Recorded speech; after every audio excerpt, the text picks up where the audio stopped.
The Battle of Lenino in October 1943 must be understood within the wider context of shifting fronts and political realignments in the Second World War.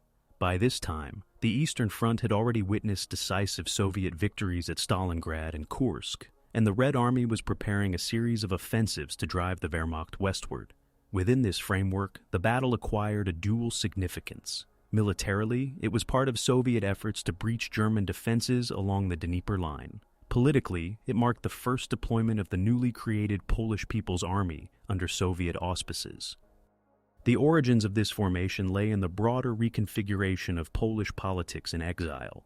After the German invasion of the Soviet Union in June 1941, Moscow initially permitted the creation of a Polish force under General Władysław Anders, but tensions with the Polish government in exile in London led to Anders's evacuation to the Middle East in 1942. The Soviet leadership, seeking a loyal Polish military contingent aligned with its interests, authorized the establishment of a new force under the command of General Zygmunt Berling. This army, later known as the 1st Tadeusz Kościuszko Infantry Division, drew its recruits from Polish citizens remaining in Soviet territory, many of them deportees, prisoners, or displaced civilians. By late 1943, the division numbered around 12,000 to 13,000 soldiers, organized along Soviet lines, equipped with Soviet weapons, and trained under Soviet instructors. For the Red Army, this unit provided both manpower and political utility. Its deployment would symbolize Polish participation in the liberation of their homeland, but under a Soviet-aligned banner rather than the authority of the London-based government in exile. For Berling and his officers, the upcoming operation represented both a military challenge and a chance to demonstrate the division's credibility as a fighting force. On the German side, preparations for defense in the autumn of 1943 were shaped by the aftermath of defeats at Kursk and the subsequent Soviet offensives. Army Group Center, commanded by Field Marshal Günther von Kluge, was tasked with holding a defensive line along the Dnieper and its tributaries. The area around the village of Lenino in present-day Belarus was fortified with trenches, minefields, and artillery positions, manned by elements of the German 39th Infantry Division and supporting units. Though not a major fortified city, the sector was part of the broader German defensive belt designed to slow the Soviet advance and inflict heavy casualties. For civilians in the region, the prelude to battle meant renewed displacement and destruction. The front line had already shifted multiple times since 1941, leaving villages devastated and populations uprooted. By autumn 1943, many residents faced forced labor, requisitions, or flight as armies prepared to clash once again. Partisan activity was also notable in Belarus, with local resistance groups harassing German supply lines and communications, further complicating the situation on the ground. Thus, the preconditions for the Battle of Lenino were both military and political. The Red Army sought to press its offensive westward, the Germans aimed to stabilize their defenses after months of retreat, and the newly formed Polish People's Army prepared for its baptism of fire. For the Soviet Union, deploying Polish troops at Lenino was an opportunity to legitimize its sponsorship of a rival Polish authority. For Germany, it was another test of its ability to hold ground under mounting pressure. For the Polish soldiers themselves, many of whom had endured years of hardship in Soviet exile, the coming battle represented both a test of survival and a moment that would define their place in the shifting political and military landscape of the war. The opening phase of the Battle of Lenino began in the early hours of October 12, 1943, as the 1st Polish Infantry Division prepared to enter combat for the first time alongside Soviet formations of the 33rd Army. The division, commanded by General Zygmunt Berling, had been assigned a sector near the village of Lenino on the Mareya River, a tributary of the Dnieper. Their task was to break through German defensive positions and support the broader Soviet offensive aimed at pushing Army Group Center out of eastern Belarus. The Polish division was structured in 2 infantry regiments, supported by artillery, anti-tank, and engineering units, totaling roughly 12,000 to 13,000 men. They were positioned on a narrow frontage, with Soviet units on both flanks. Orders called for the attack to commence after a heavy artillery preparation. a standard Soviet tactic intended to neutralize enemy defenses before infantry moved forward. The soldiers, many of them poorly trained and only recently assembled from diverse backgrounds, faced the challenge of coordinating under fire in their first major operation. The German defenders consisted of elements of the 39th Infantry Division, entrenched in well-prepared positions. Their line included trenches, dugouts, and machine gun nests, supported by artillery and mortars positioned behind the front. German troops had mined approaches to the river and reinforced crossings, anticipating Soviet attempts to break through. Although weakened by previous battles, the German division maintained discipline and cohesion, relying on experience and the defensive advantages of terrain. At 9 a.m., Soviet and Polish artillery opened fire, unleashing a barrage intended to suppress enemy strongpoints. For nearly 2 hours, shells rained down on German positions, creating a massive curtain of smoke and debris. When the barrage lifted, Polish infantry moved forward, advancing across marshy ground and attempting to cross the Morea River. Initial progress was difficult. Minefields slowed the advance, while German machine gun fire from surviving positions inflicted casualties. Communications between units proved problematic, as inexperienced Polish officers struggled to maintain coordination under the chaos of battle. Despite these difficulties, some Polish battalions managed to penetrate the first German lines. Fierce close-quarters fighting broke out in villages and wooded areas as defenders resisted with grenades and automatic weapons. Engineers worked under fire to construct makeshift bridges across the river, allowing more troops to cross.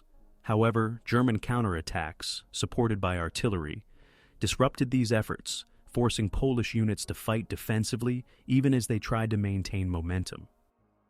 The opening engagements highlighted the inexperience of the Polish division. While morale was initially high, coordination with Soviet neighboring units was inconsistent, leaving Polish flanks vulnerable to German fire. Soviet liaison officers urged greater speed, but the division's lack of battlefield familiarity slowed their response. Casualties mounted quickly, particularly among frontline companies that bore the brunt of the first assaults. For civilians in nearby villages, the outbreak of fighting brought renewed devastation. Many had already endured repeated occupations and destruction over the past 2 years. As artillery and small arms fire spread across the area, houses were destroyed, and residents fled once more into forests or partisan-held areas. Local partisans attempted to exploit the confusion, ambushing German supply lines, though their actions had little immediate impact on the main battle. By the end of the first day, the Polish division had secured some ground but had not achieved a decisive breakthrough. The German 39th Infantry Division, though under pressure, held most of its positions and prepared for further counterattacks. For the Polish soldiers, the opening phase revealed both the harsh realities of frontline combat and the difficulties of conducting coordinated offensive operations. Their baptism of fire was costly, and it was clear that the battle would not be resolved quickly. The strategic goals and planning behind the Battle of Lenino reveal the intersecting interests of the Soviet High Command, the newly formed Polish People's Army, and the German defenders, tasked with holding their positions in eastern Belarus. The operation was not designed as an independent Polish initiative, but rather as part of the larger Soviet strategy of pushing Army Group Center westward during the autumn of 1943, following the decisive victory at Kursk and subsequent Soviet offensives along the Dnieper Line. Within this broad context, the involvement of the 1st Tadeusz Kościuszko Infantry Division served both military and political purposes, making the planning of Lenino unique compared to other engagements of the Eastern Front. The Soviet 33rd Army, under General Vasily Gordov, formed part of the Western Front, commanded by General Vasily Sokolovsky. Their operational objective was to breach German defenses near the Morea River, disrupt lines held by the German 39th Infantry Division, and push toward Orsha, a key communication hub on the route to Minsk. The Battle of Lenino was therefore a limited offensive within a larger framework, aimed at probing German defenses and stretching their capacity to resist Soviet advances. Soviet doctrine emphasized massed artillery preparation, followed by infantry assault, with armor to be introduced once a breakthrough was achieved. For the Soviet leadership, deploying the Polish division at Lenino carried additional meaning, Joseph Stalin and his advisors viewed the battle as an opportunity to showcase the existence and commitment of a Polish force loyal to Moscow, distinct from the formations operating under the authority of the London-based Polish government in exile. By assigning the 1st Infantry Division a significant role in the offensive, the Soviets aimed to demonstrate both military utility and political legitimacy, creating the impression of an independent Polish contribution to the liberation of their homeland. The battle was thus planned not only to achieve tactical gains, but also to provide propaganda value that could be exploited domestically and internationally. On the Polish side, General Zygmunt Berling recognized the dual character of the mission. Militarily, it was the first real test of the division, whose soldiers included former prisoners, deportees, and volunteers drawn from various parts of the Soviet Union. Many had received limited training, and their cohesion as a fighting unit remained unproven. Strategically, Berling understood that success at Lenino could secure the division's future expansion into a larger Polish People's Army. This gave the battle symbolic importance beyond its immediate tactical objectives.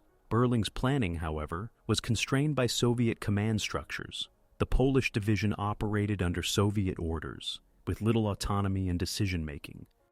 The German defensive goals were straightforward. The 39th Infantry Division, commanded by General Lieutenant Bruno Malke, was tasked with holding its sector of the defensive line along the Morea.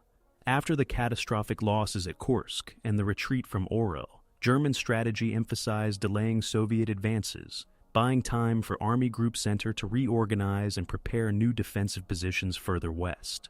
The sector around Lenino was fortified with trenches, bunkers, and minefields, supported by artillery batteries placed to cover likely crossing points along the river. German planning anticipated Soviet offensives, but underestimated the presence of Polish troops, which was not fully recognized until after combat began. Logistics played a critical role in the planning for both sides. For the Soviets, supplying ammunition, artillery shells, and bridging equipment to support a river crossing required careful coordination. The terrain around Lenino was marshy, complicating movement and increasing the difficulty of sustaining momentum after the initial breakthrough. For the Poles, logistics highlighted their vulnerability.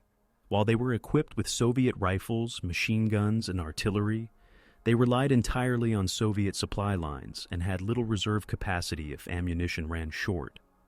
German logistics, though strained by partisan activity in Belarus, benefited from shorter internal lines and prepared defensive stockpiles, allowing them to maintain resistance despite Soviet pressure. Propaganda was an integral part of the planning process. Soviet authorities publicized the deployment of the Polish division, emphasizing the revival of Polish arms on the Eastern Front. Polish units were encouraged to see themselves as heirs to the traditions of Kościuszko, evoking historical symbolism to strengthen morale. German propaganda, conversely, sought to undermine Polish resolve by portraying the division as a puppet of Moscow, warning that its soldiers were being used as expendable forces in Soviet offensives. This psychological dimension added another layer to the strategic environment, as soldiers on both sides were made aware that the battle carried symbolic weight far beyond the village of Lenino itself. The planning also contained miscalculations. Soviet commanders expected that concentrated artillery fire would sufficiently neutralize German defenses to allow infantry to advance quickly. In practice, the German 39th Infantry Division's positions were well prepared, and many survived the bombardment, allowing them to deliver devastating fire on advancing Polish troops. Furthermore, the marshy terrain and limited crossings of the Morea slowed progress, creating bottlenecks that the Germans exploited. Polish commanders had little flexibility to adapt, as their division was tightly integrated into Soviet operational plans. Internationally, the strategic goals of Lenino fit into a broader political narrative. The Polish government in exile in London was not consulted and later criticized the use of Polish troops under Soviet command, viewing it as part of Stalin's effort to undermine their legitimacy. For the Allies in the West, the battle was noted but received little attention compared to larger operations then unfolding in Ukraine and Italy. Nevertheless, the symbolic debut of the Polish People's Army at Lenino marked a turning point in the political geography of the war. It signaled the emergence of a Soviet-backed alternative to London's Polish leadership, with long-term consequences for post-war Poland. Thus, the strategic goals and planning of the Battle of Lenino combined military necessity with political calculation. For the Soviets, it was a chance to probe German defenses and validate their Polish allies. For the Germans, it was another effort to hold the line amid continuous retreat. For the Poles, it was both a baptism of fire and a political statement. These intersecting aims ensured that the battle would be remembered not only for its tactical outcomes, but also for the broader questions it raised about sovereignty, legitimacy, and the future of Poland.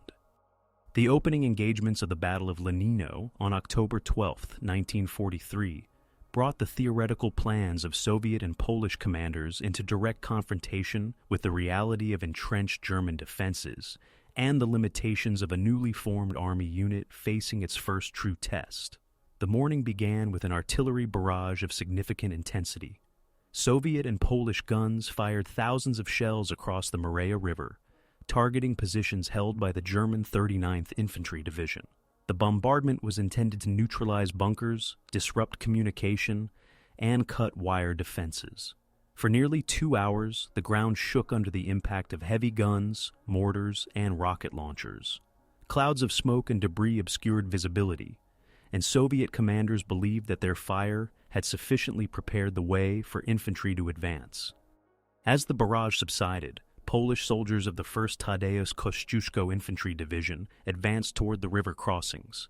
Their assault units included the 1st and 2nd Infantry Regiments, supported by elements of the 1st Artillery Regiment. Infantry platoons carried pontoon equipment to bridge the water obstacles, while sappers attempted to clear paths through minefields. The Morea River itself, though modest in size, was swollen by autumn rains, and the surrounding ground was boggy. This created natural difficulties for movement, slowing the momentum of the attack. The initial Polish assault encountered stiff resistance almost immediately. Contrary to expectations, many German defensive positions had survived the bombardment intact. German machine gun nests opened fire from concealed positions, cutting down advancing infantry in open ground. Mortar fire and artillery shells fell on the crossing points, inflicting heavy casualties. Attempts to establish a bridgehead on the far bank were met with counterattacks from German infantry supported by well-placed anti-tank guns. The result was a bloody struggle for every meter of ground. The 1st Infantry Regiment's attack was particularly costly. Advancing under heavy fire, entire companies were pinned down in the marshes, unable to move forward or withdraw without exposing themselves. Reports describe platoons reduced to half strength within the first hour. The 2nd Infantry Regiment faced similar challenges, with its units scattered and struggling to maintain cohesion. Sappers tasked with bridging the river suffered severe losses, and in several places the pontoons were destroyed before they could be assembled. Despite these setbacks, small groups of Polish infantry managed to cross and seize partial positions on the opposite bank, engaging in close-quarters combat with German defenders. German accounts emphasize the effectiveness of their defensive system.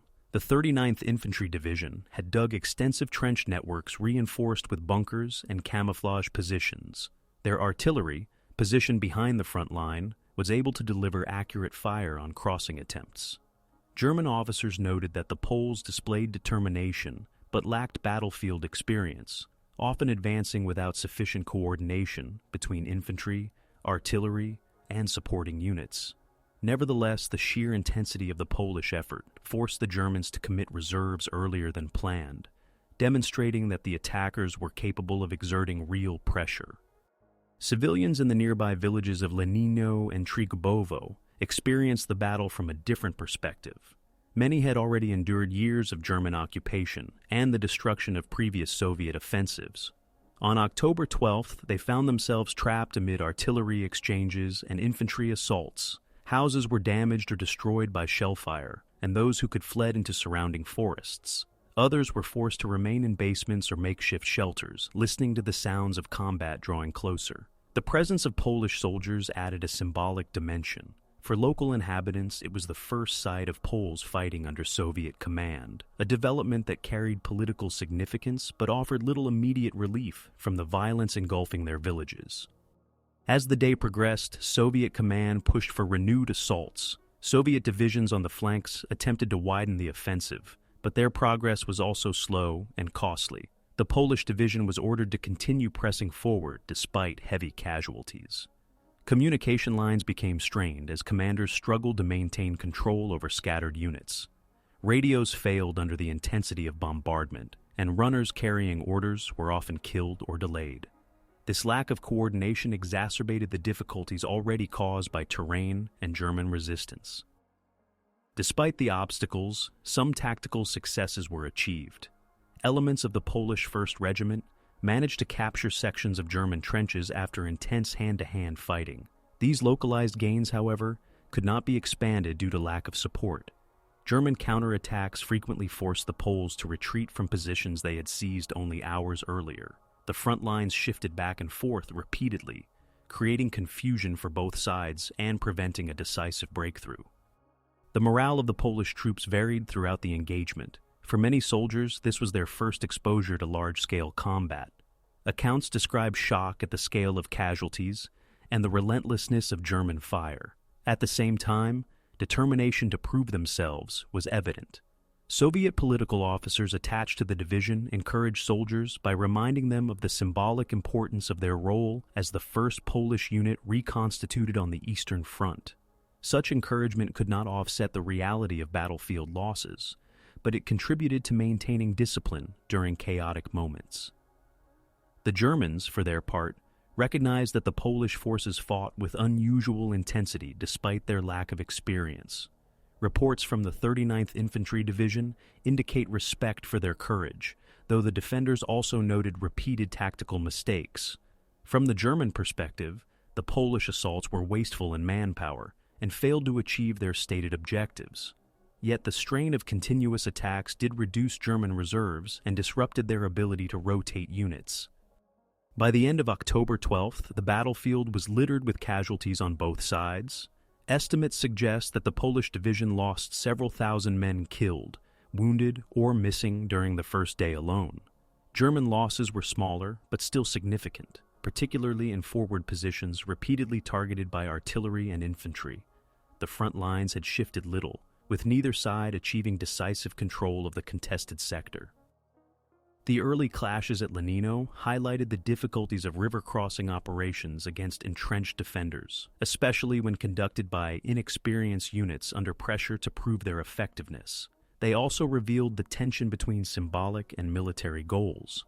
While the Soviets sought to showcase the Polish division's participation, the tactical situation left little room for maneuver or adaptation. These first engagements set the tone for the continuation of the battle, in which both sides would be drawn into a grinding struggle marked by high casualties and limited territorial change. The first day's experience at Lenino also had important implications for morale and perception. For Polish soldiers, survival amid heavy losses became a measure of endurance and commitment, even if tactical success was limited. For the Soviets, the performance of their Polish allies provided material for propaganda, though privately, commanders recognized the shortcomings in training and coordination.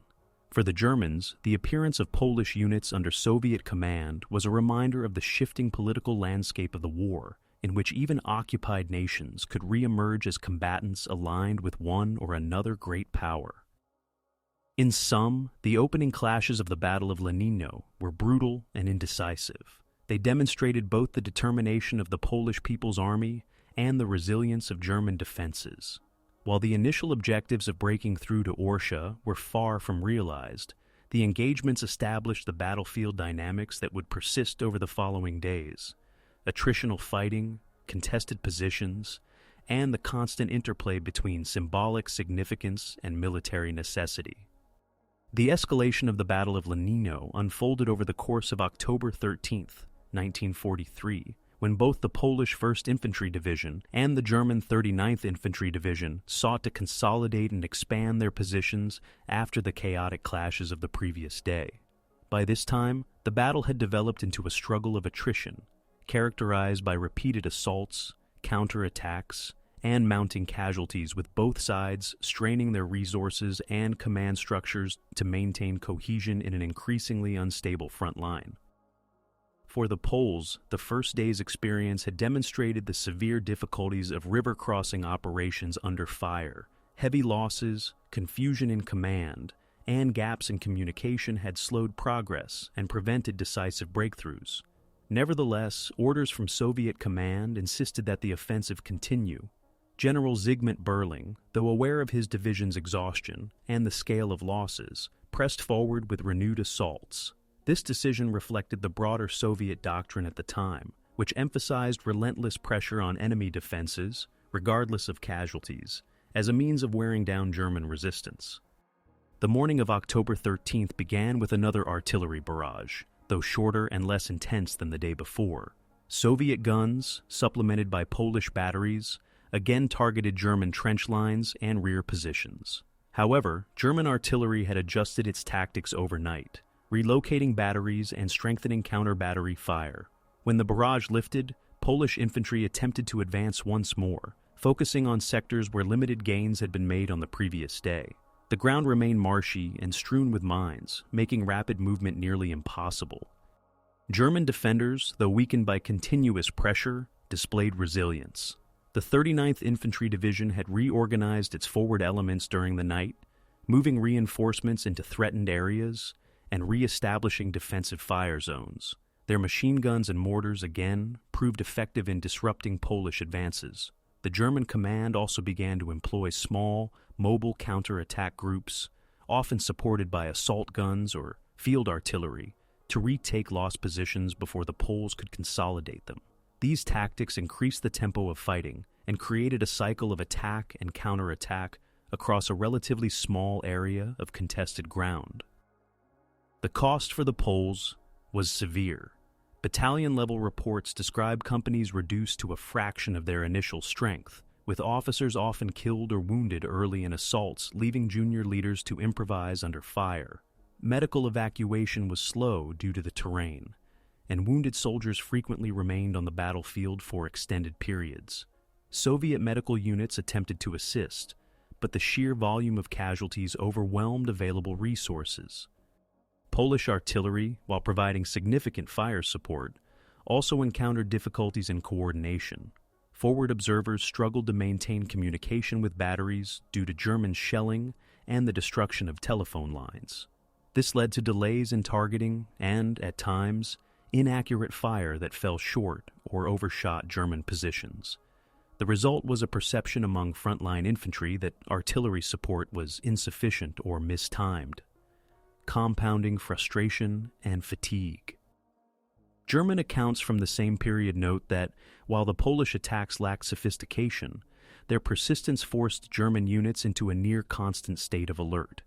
The strain on manpower was considerable, as the 39th Infantry Division had already suffered losses in earlier operations before Lenino. Supply lines were also under threat from partisan activity in the wider region, although these disruptions were minor compared to the immediate challenges of holding the front line. Still, German commanders acknowledged that the determination of the Polish troops was imposing real pressure, even if it did not translate into strategic gains. Beyond the battlefield itself, the escalation of the fighting at Lenino had political ramifications. The Soviet leadership viewed the performance of the Polish division as a test case for its experiment in creating allied formations composed of foreign nationals. Success would strengthen the legitimacy of the Polish Committee of National Liberation, a Soviet-sponsored political body intended to serve as a future government in liberated Poland. Failure, however, risked undermining the entire project. Thus, Soviet political officers closely monitored the division's conduct, reporting both successes and shortcomings back to Moscow. For civilians in the Lenino area, the second day of battle deepened the devastation already inflicted on their communities. Villages that had not yet been destroyed were now engulfed in shell fire, while German troops requisitioned supplies and shelter from those who remained. Civilians attempting to flee often found themselves caught between opposing forces, facing suspicion from both sides. Partisan groups in the region, though sympathetic to the Soviet cause, lacked the strength to intervene directly, but they did exploit the chaos to strike at isolated German convoys. The escalation phase also revealed the psychological dimensions of the battle. For Polish soldiers, many of whom had been mobilized under complex political circumstances, the experience of combat was both disorienting and formative. Survivors recalled the shock of seeing comrades fall in large numbers, the difficulty of maintaining unit cohesion, and the relentless pressure of orders to continue advancing despite obvious exhaustion. At the same time, the knowledge that they were participating in a historic first engagement imbued the division with a sense of significance, even if that significance came at a high human cost. On the German side, morale was shaped by a mixture of confidence in their defensive system and awareness of the growing scale of Soviet operations. The Eastern Front in October 1943 was marked by continuous Soviet offensives stretching across hundreds of kilometers, and Lenino represented only one sector of a much larger struggle. German soldiers recognized that they faced an adversary with seemingly endless reserves, and though they succeeded in holding their ground tactically, they understood that the broader strategic balance was turning against them. By the end of October 13th, the battle had reached a stage of stalemate. The Polish division had gained some ground, but at the cost of thousands of casualties, while the German 39th Infantry Division held its main defensive lines, despite exhaustion and attrition. Soviet commanders assessed the operation as a limited success in terms of testing the capabilities of their Polish allies, but privately acknowledged the shortcomings in training, coordination, and logistics. For the soldiers on both sides, the escalation meant that the fight at Lenino had become not only a clash of arms, but also a test of endurance and resilience under some of the harshest conditions of the Eastern Front. The escalation of the Battle of Lenino, therefore, was defined by persistence without breakthrough, high casualties without decisive movement, and the gradual realization that symbolic goals and military realities were in tension. For the Poles, the second day confirmed both their willingness to fight and the severe limitations imposed by their inexperience. For the Germans, it reinforced the need to maintain strong defensive systems even against inexperienced adversaries. And for the Soviets, it offered both propaganda material and sobering lessons in the complexity of integrating Allied forces into their vast military machine. The intensity of the Battle of Lenino reached its peak on October 13th and 14th, 1943, when the fighting escalated into some of the bloodiest exchanges of the operation. The Polish 1st Infantry Division, though battered by losses from the opening 2 days, was still under strict orders to push forward in coordination with the Soviet 33rd Army. At this stage, the offensive became less about maneuver and more about grinding attrition, as both sides committed nearly all available resources to a narrow, devastated battlefield. On the Polish side, the division attempted a series of coordinated assaults aimed at breaking through German positions on the Morea River line and expanding bridgeheads already established in scattered sectors. The 1st Infantry Regiment, having suffered severe casualties, was reinforced by elements of the 2nd and 3rd Infantry Regiments, with artillery units providing support. Sappers worked under constant fire to maintain bridges and crossing points, which were repeatedly destroyed by German artillery. The division's artillery regiment fired continuously, expending much of its ammunition stocks in attempts to suppress German strongpoints. But coordination remained difficult. With communication lines damaged and runners often killed, orders arrived late or contradicted earlier instructions, adding to the confusion. German defenders, primarily the 39th Infantry Division, held their positions with determination. Their artillery and mortars inflicted severe losses on Polish troops massing for attacks. Machine gun positions, often overlooked during bombardments, emerged to cut down advancing platoons. German counterattacks using small infantry groups, supported by assault guns and field artillery, created constant instability along the line. Every Polish gain was immediately contested, with the result that positions often changed hands multiple times within a single day. The largest clashes occurred around the villages of Lenino and Trigubovo, where Polish units engaged in close-quarters combat. Houses, barns, and trenches were fought over with rifles, grenades, and bayonets, leaving the settlements almost completely destroyed. In these battles, casualty rates were extremely high. Companies were reduced to half strength or less, and some platoons were wiped out entirely. Reports describe desperate hand-to-hand fighting in smoke-filled trenches, where exhaustion and disorientation compounded the already grim toll of combat. Soviet units on the flanks of the Polish division also pressed forward, though their progress was limited. Coordination between Soviet and Polish formations remained imperfect, with gaps opening between sectors that German forces exploited. While Soviet artillery was more plentiful and effective in the counter-battery fire, the overall offensive did not achieve the decisive breakthrough that planners had hoped for. This left the Polish division under continued pressure to maintain momentum in conditions that increasingly favored the defenders. For civilians caught in the midst of the battle, the peak days were catastrophic. Villages near the front line were devastated by artillery fire, forcing survivors into forests or makeshift shelters. German forces requisitioned livestock and food supplies, while Soviet and Polish units relied on local resources where possible, further straining the population. Civilians also faced the risk of being accused of collaboration or partisan activity by whichever side controlled their village at a given moment. The psychological impact on soldiers was equally severe. Polish troops, many of whom were experiencing their first combat, were subjected to relentless shelling, high casualties, and the sight of destroyed units around them. Soviet political officers emphasized the symbolic importance of their sacrifice, but privately commanders noted the difficulty of sustaining morale under such conditions. German soldiers, though more experienced, were also affected by the strain. Holding defensive positions under constant bombardment and repeated assaults took its toll, with fatigue and attrition wearing down even veteran units. By the close of October 14th, the Polish division had suffered over 3,000 casualties out of its initial 12,000 to 13,000 personnel, including killed, wounded, and missing. German losses were smaller in comparison, but still significant, with estimates ranging from 1,000 to 1,500 men over the 2 main days of fighting. The Polish division had secured a foothold across the Morea and inflicted damage on German forces, but the hoped-for breakthrough remained elusive. The battlefield was marked by destroyed villages, shattered units, and a front line that shifted little despite the enormous expenditure of lives and resources. At its peak, the Battle of Lenino illustrated the brutal reality of Eastern Front warfare. In 1943, offensives conducted under immense pressure, defenders entrenched with experience and determination, and newly formed units thrown into combat as much for political symbolism as for military necessity. The clash at Lenino did not alter the strategic balance of the war, but it provided a powerful demonstration of the costs associated with even limited operations on this front.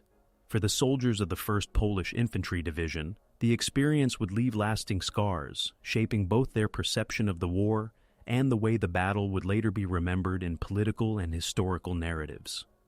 After the most intense fighting of October 13th and 14th, the Polish 1st Infantry Division and its Soviet counterparts faced the challenge of adapting to a battlefield that had already consumed much of their strength. The reality of heavy casualties, damaged cohesion, and the resilience of German defenses forced both commanders and rank-and-file soldiers to adjust their tactics and expectations.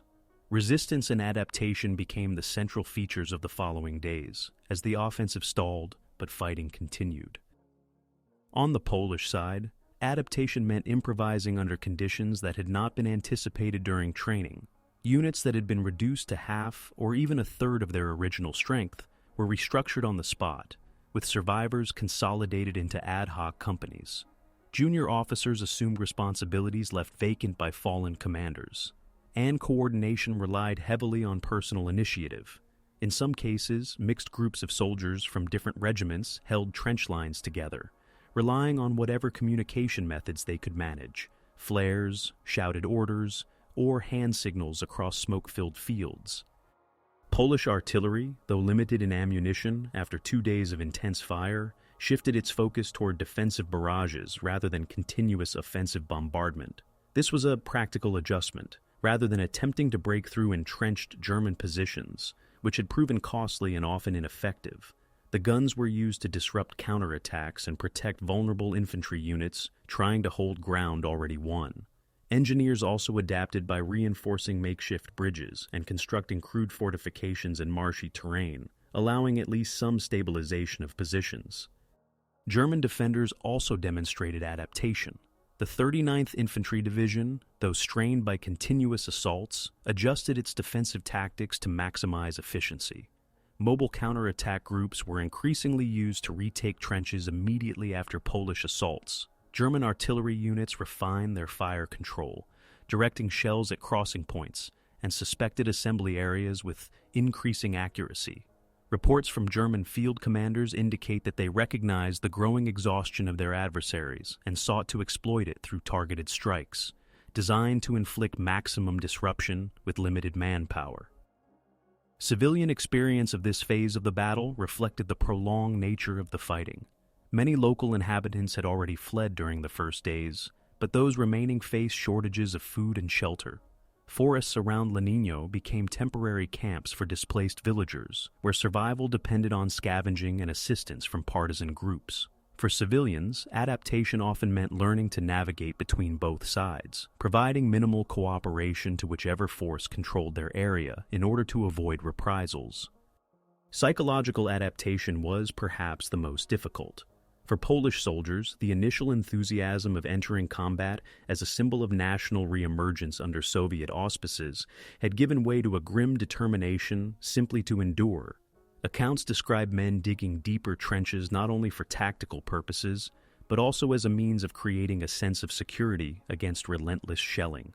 Soviet political officers encouraged resilience by emphasizing the larger goals of the Eastern Front campaign. Yet even they acknowledged privately that morale was weakening under the weight of casualties. German soldiers, while benefiting from defensive positions, also struggled with fatigue and the knowledge that the Eastern Front was steadily consuming divisions like their own in battles of attrition. At the tactical level, both sides began to rely more heavily on night operations. For the Poles, night patrols allowed limited reconnaissance and occasional infiltration of German lines without exposing troops to devastating daytime fire. For the Germans, nighttime counterattacks helped to unsettle the attackers and prevent them from consolidating gains. These operations rarely changed the overall balance of the battle, but demonstrated the way in which each side attempted to adapt to the stalemate. By October 15th, the Polish 1st Infantry Division had shifted largely to a defensive posture, holding its positions under continued pressure. This was not officially acknowledged, as Soviet command still issued orders to maintain offensive activity, but the reality on the ground was clear. For the Germans, adaptation meant managing depleted reserves while keeping their defensive system intact long enough to blunt the offensive. Resistance and adaptation at Lenino did not produce dramatic breakthroughs or decisive outcomes, but they reveal the capacity of armies and the individuals within them to persist under extreme conditions. For the Poles, it was a lesson in the realities of warfare that no amount of political preparation could offset. For the Germans, it was another episode in the long defensive struggle on the Eastern Front. For civilians, it was a continuation of survival strategies honed by years of occupation and warfare. Together, these experiences defined the middle phase of the battle and set the stage for its eventual conclusion. The turning point of the Battle of Lenino did not come in the form of a dramatic breakthrough or sudden collapse, but rather through the gradual recognition by all sides that the operation had reached its limit. By October 15th and 16th, the Polish 1st Infantry Division could no longer sustain offensive momentum.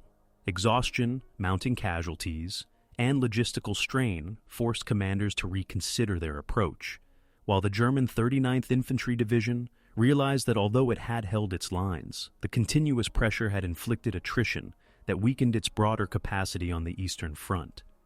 For the Poles, the critical moment came when attempts to expand bridgeheads across the Morea River were definitively halted. Earlier assaults had won small gains at enormous cost, but by mid-October, the division was unable to push further. Units were fragmented, with some companies reduced to little more than platoon strength. Ammunition stocks had dwindled, medical facilities were overwhelmed, and soldiers were increasingly incapable of sustaining prolonged combat. Commanders recognized that continuing offensive operations risked the destruction of the division as a coherent force. As a result, while official orders still called for aggressive action, the reality on the ground shifted toward holding existing positions rather than advancing. German defenders, though still in control of their primary lines, also reached a point of strain. The 39th Infantry Division had suffered steady losses in men and equipment, particularly in forward companies that bore the brunt of artillery barrages and infantry assaults. Their defensive doctrine of immediate counterattacks became harder to sustain as reserves thinned. Reports from German commanders acknowledged that, while they had prevented a breakthrough, the cost had been significant. In broader strategic terms, holding Lenino was less important than preserving combat strength for future battles deeper in Belarus. The turning point was also political. For the Soviet High Command, the purpose of the Lenino offensive had not been limited to tactical gains, but extended to the demonstration of Polish commitment to the fight against Germany. By mid-October, this objective had been achieved. The 1st Infantry Division had fought, suffered casualties, and shown itself willing to endure the same hardships as Soviet units. While the military results were limited, the political symbolism was considered sufficient. This perception influenced the decision to reduce pressure on the exhausted division, rather than sacrifice it in pursuit of marginal territorial gains. At the local level, the turning point was visible in the shift from offensive to defensive routines. Polish soldiers dug deeper trenches, reinforced positions, and prepared for counterattacks rather than launching new assaults. The tempo of combat slowed, though artillery exchanges and local skirmishes continued. Civilians, too, sensed the change. After days of relentless shelling and fighting, the relative reduction in intensity allowed some displaced villagers to return briefly to search for belongings or livestock. However, the landscape was devastated, with entire settlements reduced to rubble and fields scarred by craters and barbed wire. The psychological dimension of the turning point was significant. For Polish soldiers, the recognition that they would not achieve a decisive breakthrough was sobering. The sense of symbolic accomplishment was tempered by the visible losses within their ranks. Survivors spoke of comrades who had fallen in the marshes or trenches, and the realization set in that victory at Lenino would not come in the form of territorial conquest.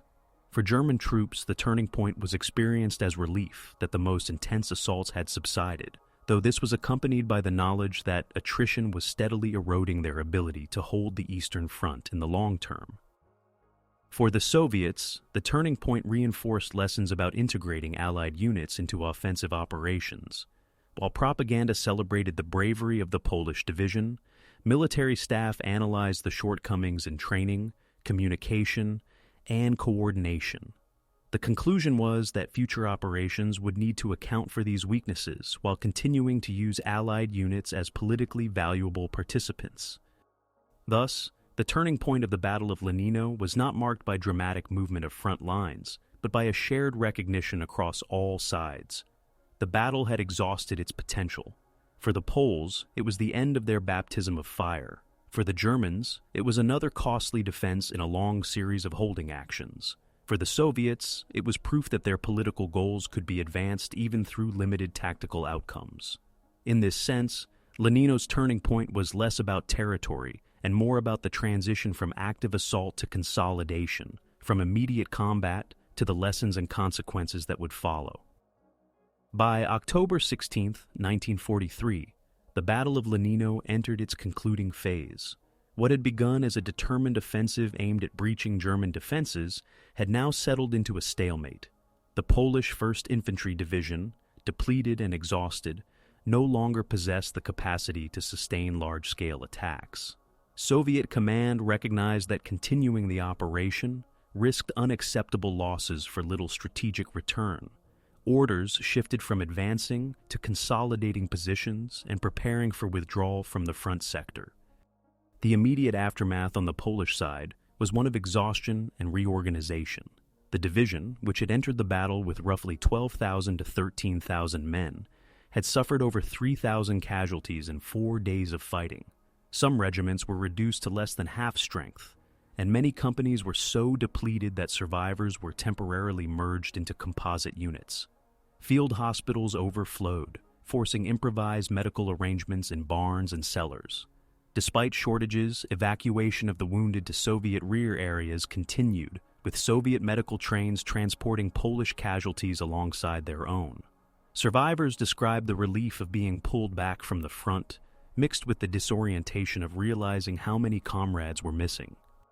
German forces, particularly the 39th Infantry Division, emerged from the battle bloodied but intact. Estimates suggest German casualties were between 1,000 and 1,500 men, significant but not crippling compared to Polish losses. Their lines around Lenino held firm, and they claimed the operation as a defensive success. German reports emphasized the high cost imposed on the Polish attackers, using the outcome to reinforce the perception that inexperienced formations could be contained even under Soviet sponsorship. However, the Germans also recognized the pressure exerted by relentless Soviet operations across the front, of which Lenino was only one element. For them, the withdrawal of Polish and Soviet forces meant a reprieve, not a decisive victory. For Soviet commanders, the aftermath of Lenino was measured in political as well as military terms. Militarily, the offensive had achieved limited gains, failing to break the German front. Politically, however, it had succeeded in demonstrating that a Polish formation under Soviet command could and would fight against Germany. This was valuable for propaganda and for strengthening the Soviet-backed Polish Committee of National Liberation, which was being prepared as a future authority in Poland. As a result, official Soviet communiques emphasized Polish bravery and sacrifice, downplaying the heavy losses and the limited territorial progress. Civilians in the Lenino area faced the grim consequences of the battle. Villages had been destroyed, crops ruined, and livestock taken or killed. Displaced families attempted to return to the ruins of their homes, often finding little left to rebuild upon. For many, survival meant retreating deeper into forests or seeking refuge with partisan groups. The aftermath also brought reprisals. German forces, suspicious of local collaboration with partisans or with advancing Soviet-Polish units, carried out arrests and executions in surrounding areas. Thus, for civilians, the end of fighting did not bring immediate peace, but rather continued hardship. The Polish soldiers who survived carried away lasting impressions of their first combat. Many felt pride in having endured their baptism of fire, while others questioned the cost of an operation that had gained so little ground. Within the division, a period of reorganization followed, with reinforcements brought in to rebuild shattered regiments. Training resumed, incorporating lessons learned about coordination, communications, and the need for greater integration with Soviet artillery and armor. The battle had exposed weaknesses but had also forged cohesion among survivors, who began to see themselves as part of a distinct Polish military force on the Eastern Front. For the Germans, the aftermath meant rebuilding defensive lines and preparing for the next Soviet push. The 39th Infantry Division had proven resilient, but attrition remained a constant concern. German commanders understood that while Lenino had been held, the broader situation on the Eastern Front was deteriorating. As Soviet forces advanced elsewhere, every defensive success came at the price of further depletion. In immediate humanitarian terms, the battlefield itself remained a place of devastation. Bodies lay in fields and trenches, often hastily buried in shallow graves. Destroyed equipment littered the ground, from shattered artillery pieces to abandoned pontoon bridges. For local villagers, the task of clearing the debris of war fell upon them, often under the supervision of German troops who reasserted control after the Soviet withdrawal. The withdrawal and aftermath of Lenino thus represented a complex mixture of outcomes. For the Poles, it was a costly initiation into the realities of modern warfare. For the Germans, it was a temporary success achieved through defensive endurance. For the Soviets, it was a demonstration that political objectives could be advanced even in the absence of tactical breakthroughs. And for the civilians of Belarus, it was another episode of destruction in a war that seemed endless. The battle had ended, but its consequences would resonate for all involved, shaping perceptions of the Polish People's Army and its role in the broader conflict. The legacy of the Battle of Lenino was shaped as much by politics and memory as by the tactical events that unfolded in October 1943. Militarily, the battle was a limited and costly engagement, one of many small-scale clashes along the Eastern Front that failed to produce decisive territorial gains. Yet, because it was the first operation fought by the 1st Infantry Division of the Polish People's Army under Soviet command, Lenino acquired significance far beyond its immediate outcomes. It became a symbol, interpreted differently by Poles, Soviets, Germans, and later historians, of both sacrifice and political control. For the Soviet Union, the battle served a propaganda purpose. Official communiques portrayed the division's participation as proof of the unity of peoples fighting together against Nazi Germany. The high casualties suffered by Polish troops were reframed as evidence of their dedication, while the limited military results were downplayed. In Moscow and in territories soon to be liberated, the story of Lenino was promoted to legitimize the existence of a new, Soviet-aligned Polish armed force, presented as the true continuation of Poland's struggle against the occupiers. In post-war Poland, particularly under the communist government established with Soviet backing, Lenino was elevated to the status of a founding myth. Anniversaries of the battle were commemorated with parades, monuments, and official speeches. The fallen soldiers were honored as martyrs of a new Poland, aligned with the Eastern Bloc rather than the Western Allies. School textbooks described Lenino as a moment of rebirth, ignoring or minimizing the high casualty rates and the questions surrounding the political circumstances of the division's creation. For decades, Lenino remained an important reference point in state-sponsored memory, though it was often contested by those who viewed it as a symbol of Soviet domination rather than national independence. For German military history, Lenino was one of many engagements fought during the difficult autumn of 1943. The 39th Infantry Division reported it as a defensive success, evidence of the continued ability of Wehrmacht units to resist Soviet offensives despite growing pressure across the front. German narratives emphasized the heavy losses inflicted on Polish attackers, using this to demonstrate the strength of their defensive doctrine. Yet, in the broader context of the war, Lenino was overshadowed by larger operations, such as the battles around Smolensk and the Dnieper crossings, which had greater strategic impact. Among Polish veterans who survived, memory of Lenino was complex. Many took pride in having endured their first test of combat, while others expressed bitterness at the high casualties, and the perception that their division had been used more for propaganda than for genuine military objectives. Letters and memoirs written after the war reveal both pride and ambivalence. Pride in the courage of comrades, but also doubts about the circumstances under which the battle had been fought. These personal recollections often contrasted sharply with the official commemorations promoted by the state. Historians evaluating Lenino have generally agreed that its strategic impact was minimal. The Polish division's losses, exceeding 3,000 out of 12,000 to 13,000 men, represented a severe blow to a formation that had only just entered the war. German casualties, though smaller, also reflected the intensity of the fighting. In purely military terms, the operation confirmed the difficulties of river-crossing offensives against entrenched defenders and highlighted inexperience of newly created Allied units. At the same time, historians note the broader symbolic context. Lenino marked the beginning of a process that would see tens of thousands of Poles fight on the Eastern Front, culminating in the capture of Berlin in 1945. For civilians in Belarus, Lenino was remembered less as a symbol than as another episode of devastation in an already brutal war. Villages destroyed, fields ruined, and families displaced were the immediate consequences. The scars left on the land and its people were deeper and longer lasting than the shifting lines on military maps. In this sense, the legacy of Lenino for local communities was one of loss, survival, and recovery amid the endless cycle of destruction that defined the Eastern Front. Today, the Battle of Lenino occupies a complex place in historical memory. In Poland, after the fall of communism in 1989, the narrative of Lenino was re-evaluated. The battle is no longer celebrated as a foundational myth, but it is not forgotten either. Instead, it is studied as a difficult episode, one that illustrates the intersection of military necessity, political calculation, and the human cost of war. Monuments still stand, but their meaning has shifted, reflecting a broader understanding of history that recognizes both sacrifice and manipulation. Ultimately, the legacy of the Battle of Lenino lies in its dual nature. On one hand, it was a costly, limited engagement with little strategic impact. On the other, it was a political event that shaped perceptions of Polish participation in the Eastern Front and influenced the post-war political landscape of Central and Eastern Europe.